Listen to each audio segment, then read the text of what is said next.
ध्यान में 99% लोग फेल क्यों हो जाते हैं? हाँ, मैं जानता हूँ। ध्यान के बारे में मैं हर एक टेक्निक के बारे में बताता हूँ। सरल से सरल भाषा का इस्तेमाल करता हूँ। लेकिन फिर भी मेरी वीडियोस को देखने के बाद आप में से ज्यादातर लोग ध्यान में सफल नहीं हो पाते। चलिए आज इस कॉन्सेप्ट को थोड़ा डिटेल में समझते हैं कि आखिर 99% लोग ध्यान में फेल क्यों हो जाते हैं। देखिए, अब से लगभग 2500 साल पहले एक दिव्य आत्मा ने जन्म लिया, जिसने मनुष्य के शरीर और उसके मन के बीच के गहरे संबंध को डिस्कवर किया। उन्होंने यह खोजा कि माइंड एंड बॉडी दोनों एक दूसरे पर निर्भर हैं। मतलब हमारा शरीर मन को चलाता है और मन इस शरीर को चलाता है। इन दोनों के बीच के गहरे संबंध को उस महान आत्मा ने डिस्कवर किया और इस महान आत्मा का नाम था भगवान बुद्ध। बुद्ध दुनिया के सबसे पहले साइको एनालिस्ट थे। बुद्ध ने मन को समझा, मन की क्रियाओं को समझा, इस मन के शरीर पर पड़ने वाले प्रभाव को सबसे पहले समझा और एक ऐसे गहरे मनोविज्ञान को जन्म दिया जो आज के वैज्ञानिकों के लिए भी एक चिंतन का विषय है। आज से पहले भगवान बुद्ध के अलावा मन, शरीर और ध्यान के बारे में इतनी गहराई से कोई नहीं जान पाया था। ह्यूमन बॉडी में क्या क्या पॉसिबिलिटीज होती हैं, ये उन्होंने जान लिया था। इसी के चलते मार्शल आर्ट, एक्यूप्रेशर पॉइंट और जूडो जैसी कलाएं उन्हीं की देन है। हालांकि ऐसा नहीं है कि ध्यान की और विधियां नहीं हैं, ध्यान की बहुत सी विधियां हैं। बुद्ध से पहले भी बहुत सी परंपराएं थीं, ध्यान की विधियां थीं। यहाँ तक कि विज्ञान भैरव तंत्र में ही ये एक अकेला ग्रंथ है जिसमें 112 ध्यान की विधियां भगवान शिव ने पार्वती को बताई थीं। और ये विज्ञान भैरव तंत्र 5000 साल पुराना तंत्र है।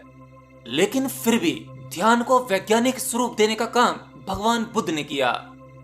इससे पहले ध्यान के बारे में सभी बातें एक आध्यात्मिक वे में जानते थे, लेकिन भगवान बुद्ध ने एक अल्टीमेट डिस्कवरी दी। उन्होंने कहा कि धीरे धीरे तुम अपनी मन की चंचलता को शांत करते चले जाओ। फिर एक समय ऐसा आएगा जब तुम्हारा शरीर भी शांत होने लगेगा। फिर धीरे धीरे तुम अपने अंतर जगत में प्रवेश पाने में सफल हो जाओगे। इसलिए भगवान बुद्ध की आनापान और विपस्सना ध्यान विधियां जो हैं, उससे 2500 साल पहले, मतलब जब भगवान बुद्ध थे और बुद्ध के बाद भी कई शताब्दियों तक इन दोनों विधियों के माध्यम से लाखों लोगों ने बुद्धत्व को प्राप्त किया। लेकिन धीरे धीरे समय के साथ साथ मनुष्य की जीवन शैली बदली, हमारा रहन सहन बदला, खान पान भी बदला। तब हमारे शरीर में इतने टॉक्सिन्स आ गए, इतनी विकृतियां आ गईं। जैसे आजकल तो एक युवा व्यक्ति का शरीर भी उतना सक्षम नहीं है जितना पहले हुआ करता था। आज जवान बच्चों में किसी की आंखें कमजोर हैं, किसी को सिर दर्द की प्रॉब्लम है, कोई स्ट्रेस में है, किसी को एंजाइटी है और जिसमें कि ज्यादातर लोगों की तो कमर में दर्द रहता है। मतलब आज का मनुष्य अपने शरीर की लिक्विडिटी खो चुका है, वो क्षमताएं खो चुका है। आज हमारे शरीर में वो फ्लेक्सिबिलिटी नहीं है। इसलिए भगवान बुद्ध की विपस्सना ध्यान विधि करने वाले 99% लोग फेल हो जाते हैं, क्योंकि साधक के मन पर पूरा कंट्रोल नहीं होता। और अगर वो मन पर कंट्रोल कर भी ले तो उसके शरीर में इतनी प्रॉब्लम है कि आसानी से उसका शरीर शिथिल नहीं हो पाता। शरीर में कहीं ना कहीं अकड़न रहती है और जिसकी वजह से हमारी अंतर यात्रा शुरू नहीं हो पाती। और आज वैज्ञानिक रिसर्च कहती है कि अगर मनुष्य अपने शरीर को शांत कर दे, शिथिल कर दे, तो उसका मन अपने आप शांत हो जाता है, विचार कम होने लगते हैं। और भगवान बुद्ध ने पहले इस बात को कहा था कि विपस्सना ध्यान विधि के माध्यम से आप अपने मन को शांत कर लो, शरीर भी खुद ब खुद शांत होने लगेगा। आपका शरीर और मन बिल्कुल शिथिल हो जाएगा, स्ट्रेस फ्री, टेंशन मुक्त हो जाएगा। बिल्कुल इसी प्रकार से आज के मॉडर्न फिजियोलॉजिस्ट कहते हैं कि अगर जो शरीर को टेंशन फ्री कर दिया जाए, बिल्कुल रिलैक्स और शिथिल कर दिया जाए, तो आपका मन अपने आप ही शांत हो जाएगा। आपके मन में कोई टेंशन, कोई स्ट्रेस नहीं होगा। और आज हजारों लोग ध्यान करते हैं, विपस्सना ध्यान विधि करते हैं, फिर भी वह ध्यान में असफल क्यों हो जाते हैं? क्योंकि वो अपने शरीर और मन को बैलेंस नहीं कर पाते। आपने कहीं से सुन लिया कि दुनिया की सबसे शक्तिशाली ध्यान विधि विपस्सना ध्यान विधि है। भगवान बुद्ध को बुद्धत्व इसी ध्यान विधि से घटा था। तो बस क्या था, आपने भी वही शुरू कर दिया। आपने सोचा एक दिन ऐसी घटना घट जाएगी कि बुद्ध की तरह आपको भी ज्ञान उपलब्ध हो जाएगा।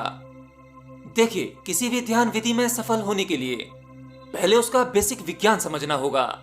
आप लोग बिल्कुल उसी तरह से करते हैं जैसे मान लो कोई बच्चा कभी स्कूल नहीं गया, बस उसका जीवन यूं ही बीत रहा है, ऐसे ही एक नॉर्मल इंसान की तरह। अचानक से उसने कहीं सुन लिया कि 10वीं क्लास पास करने के बाद एक अच्छी नौकरी मिल सकती है, या उससे आगे की पढ़ाई करने के बाद, कोई डिग्री लेने के बाद व्यक्ति अपने जीवन में सफल हो सकता है।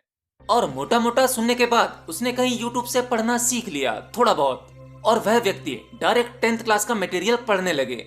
अब उसे 10वीं क्लास की किताबें समझ में नहीं आएंगी, क्योंकि उस छात्र ने 10वीं से पहले की कोई क्लास पढ़ी ही नहीं। तब वह उन किताबों को नहीं समझ पाएगा और हर बार प्रयास करने के बाद फेल होता चला जाएगा। ध्यान आपके लिए 10वीं क्लास है।